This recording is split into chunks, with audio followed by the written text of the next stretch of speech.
We're all familiar with the classic 2007 through 2017 Jeep Wrangler JK that we all know and love, but today we're going to compare that to the 2018 Jeep Wrangler JL, which is very, very different. But how? First off, we want to discuss the changes of the front of the Jeep, some of those being very obvious and others not so much. So we'll start off with the iconic 7-slot grille, now featuring an angle for aerodynamics and MPG efficiency. The outside 2 slots are slanted inwards for the headlights, and there's no longer a Jeep badge. They also moved the turn signals and running lights to the fenders. Moving on to the hood, it has been completely redesigned and features both rubber stoppers and washers for the windshield. They have also made it much user-friendly and efficient to drop the windshield down by eliminating the 6 to 8 screws on the side and replacing them with screws on the interior. You still need to remove your freedom panels to access them, but you no longer need to unscrew the hood. The windshield just comes down in one piece. That kind of wraps up the changes to the front of the JL, so let's move to the side.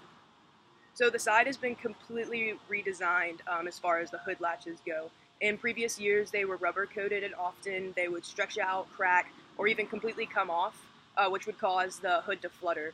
Jeep has solved this problem by starting from scratch and changing the entire functionality of the latches, making them more of a clasp and completely plastic. From the side view, you can see the differences of the fenders that I mentioned before and how they really completely reinvent the look. The biggest difference here is the marker light. It's no longer a circle and connects to the turn signal, both of which are now built into the fender and are visible from both the front and the side angles. Working down the Jeep, you'll see the biggest difference of the JL, which is also the most functional change. The JKs are known for their heat soak, and I've personally had a lot of problems with that with my JK overheating in the summer, especially in this Texas heat. Oftentimes it'd take me 10 to 15 minutes to get it to cool down and start back up. So by installing this vent in the corner panel, it's going to help get some of that hot air out, and it also adds a bit of style, adding some body lining that is then carried out throughout the side of the doors, depending on if you have a 2 or 4 door Jeep. The lining gives it a sportier look and breaks up the blockiness of the doors, which is really what they were going for. Jeep also made a couple big changes to the doors themselves. On the JL, Jeep has done away with the signature circular button to open the door and has changed it to a more widely known pull handle. Along with this, they've also changed some of the functionality of the door itself.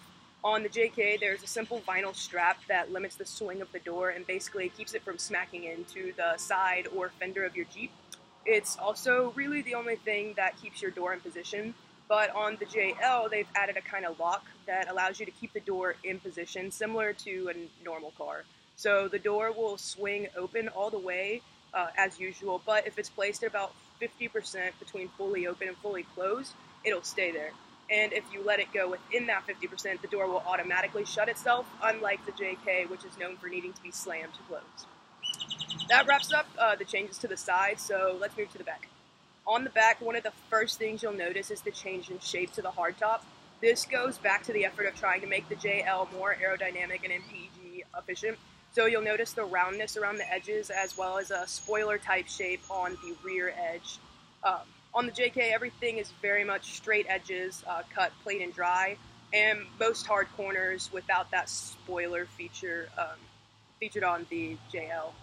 Something else that you'll notice is a major difference is the rear taillight and placement of the license plate.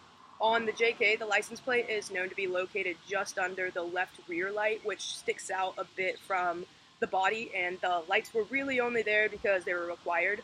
This has been totally redesigned with the JL.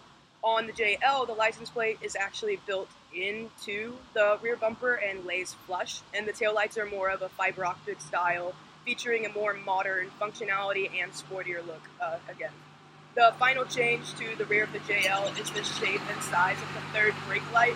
Again, they're going for a more modern, sporty look, so the light is a bit smaller, more flush to the tire, and is rounded out, giving it a sleeker look compared to the classic red block on the JK. That all being said, there are definitely some differences between the 2017 JK and the 2018 JL, but they also kept a lot of what makes a signature Jeep a Jeep.